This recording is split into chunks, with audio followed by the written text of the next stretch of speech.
With winter fast approaching, many will turn to any means possible to keep warm. But trying to keep warm in winter can present certain risks, such as accidental fires, which lead to burn injuries. Many of these incidents occur in disadvantaged and rural areas, which further highlight the importance of burn awareness and treatment education. And as the month of May is also known as Burn Victim Awareness Month, we've invited Danielle de Villiers, who is the Head of Research and Development at Melcura, to discuss the importance of burn awareness and education. Danielle, great to have you. Thanks very much for joining us. Thank you so much for having me, and good morning. Pleasure. We were hoping to be joined by Tumelo, who I know is, Tumelo Fense is unfortunately a burn victim, but we can't seem to get hold of him this morning. He was going to talk to us about his story. However, if I'm not mistaken, I think you know about his story and many other South Africans that have been through the disastrous after effects of having burnt themselves. So let's perhaps begin with how prevalent it is, particularly as we start moving into the winter months.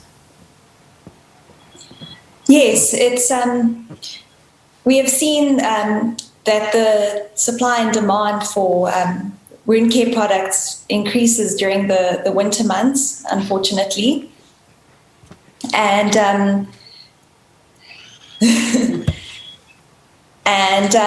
there's not much recent information available regarding the statistics for burn injuries. But we can extrapolate that burn patient numbers increase more during the winter months, and as we've seen in government hospitals particularly. Yeah.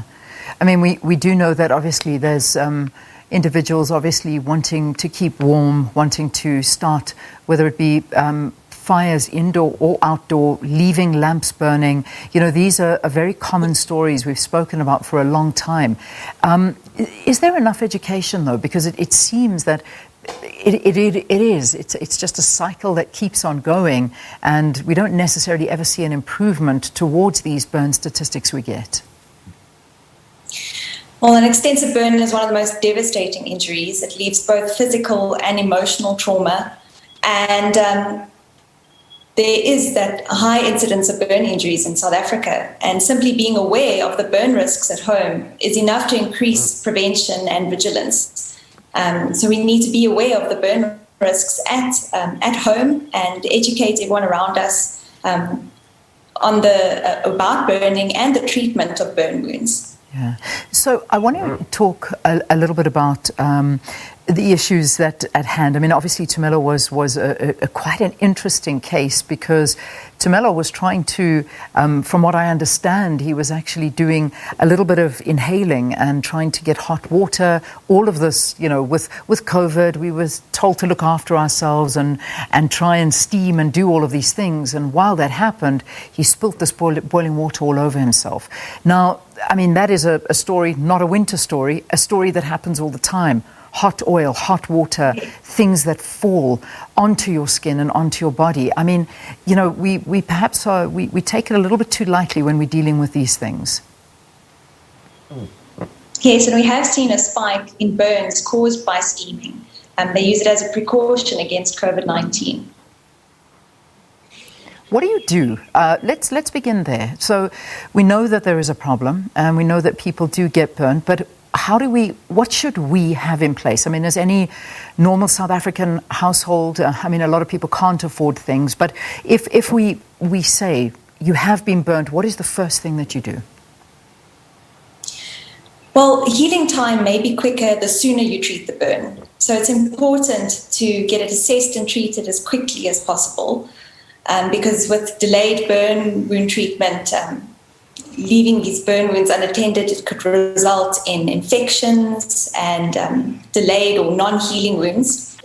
And so the most important thing would be to initially run cool tap water or cool, clean water from a container for at least about 20 minutes. And this will cool down the wound and assist with the pain.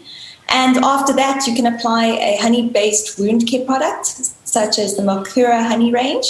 And this would protect the wound from bacteria and create an ideal wound healing environment. But the important thing is to keep it clean and minimize the pain.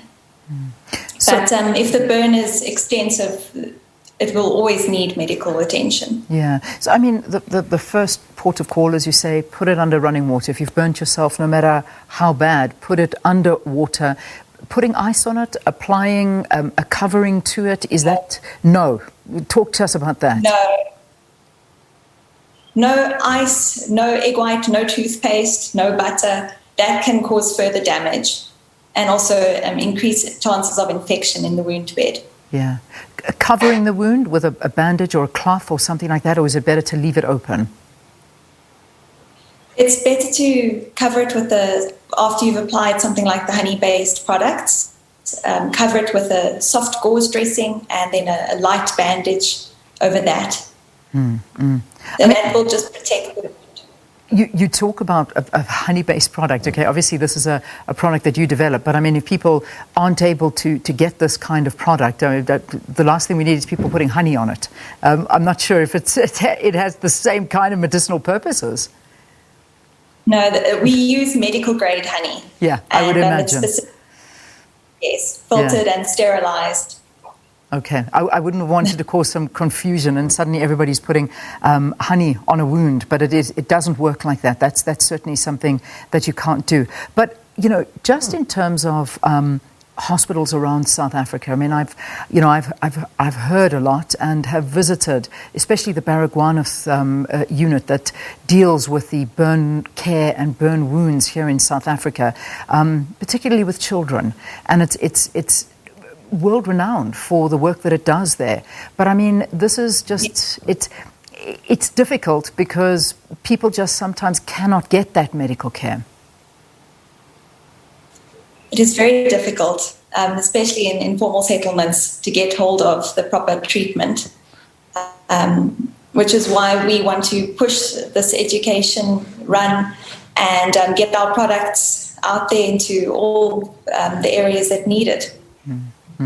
So, okay, again, I mean, it's just as we wrap it up, it's a matter of making sure that you treat this immediately if you are burnt in any way and you have got access to a medical facility, because a lot of the time you may not think a burn is actually that bad and you leave it to heal on its own. How do you, as an individual, determine the severity of a burn? It's often very difficult to determine the extent. You don't always see what's underneath the skin. And a burn wound may be very, very deep. And often, if something simple like a little bite, any broken skin has a chance to get infected because there's lots of bacteria that can enter. So it's always best to seek treatment from a medical professional. Yeah. All right. Let's leave it there for this morning. Thanks very, very much for talking to us.